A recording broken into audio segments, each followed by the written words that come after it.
Hello friends, welcome to Foodwala mood. आज आपण या व्हिडिओमध्ये पाहणार आहोत खिचडीची रेसिपी.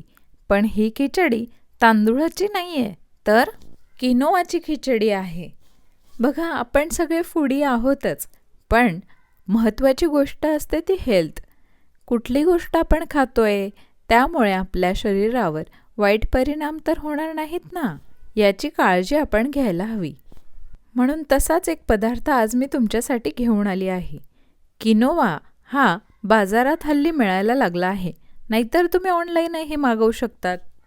ज्यांना डायबिटीज, शुगरचा प्रॉब्लेम आहे, त्यांनी जर किनोवा खाल्ला तर पोळीतनं भाकरीतनं जी साखर वाढते ती वाढणार नाही. तुमची जर वेट लॉस जर्नी सुरू असेल तर त्यामध्ये तुम्ही भरपूर व्हेजीज ॲड करू शकतात, भरपूर भाज्या तुम्ही यात ॲड करू शकतात. तर हा आहे आपला किनोवा, जो बटाट्यामध्ये आपण ॲड केला आहे. बघा, तांदूळापेक्षा किनोवा कमी लागतो, तो फुलतो. तांदूळाच्या खिचडीला जर आपल्याला 2 वाढे लागत असतील तर याला एका वाढ्यात आपलं पोट भरून जातं. किनोवा नुसता शिजवून तुम्ही भाजीसोबत देखील खाऊ शकतात. किनोवाचे दाणे बारीक असतात, त्यामुळे डाळीसोबत किंवा एखाद्या व्हेजीसोबत तुम्ही स्वच्छ धुवून घ्यायचं आहे किंवा बारीक गाळणीने गाळून घेऊ शकतात. खिचडी म्हटली की डाळ आलीच.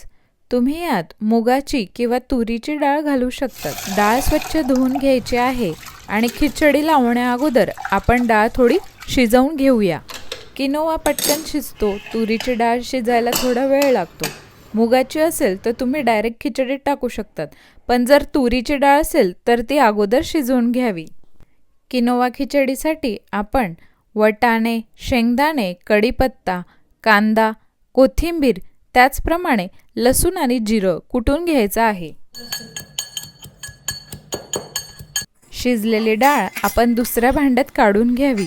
बघा, ते पाणी फेकायचं नाहीये, तेच पाणी आपण खिचडीसाठी वापरणार.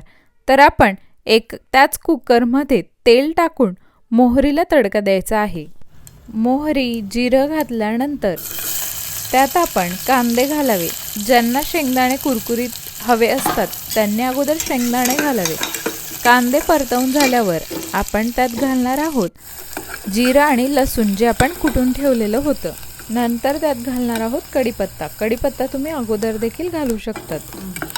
कांदा चांगला फ्राय झाला, त्याचा ओलावा गेला की आपण त्यात शेंगदाणे आणि वटाणे घालून फ्राय करायचं आहे.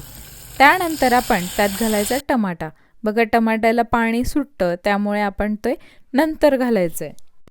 आता आपण त्यात घालणार आहोत पावडर मसाले. पावडर मसाल्यांमध्ये आपण हळद, मिरची, तसंच धने पावडर आणि थोडा गरम मसाला घालणार आहोत. मिरची थोडी भाजल्यानंतर लगेचच आपण त्यात घालणार आहोत डाळ.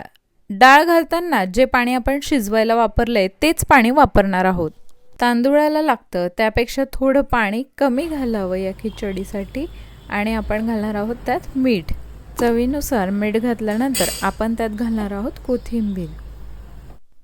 आता छान उकळू द्यायचं आहे.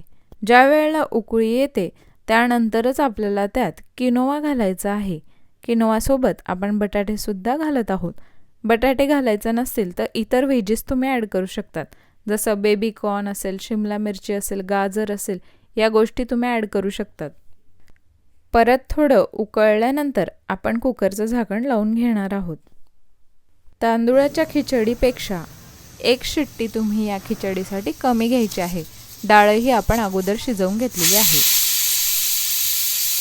या खिचडीला तुम्ही थोडं पाणी जर राहू दिलं तर चविष्ट लागते.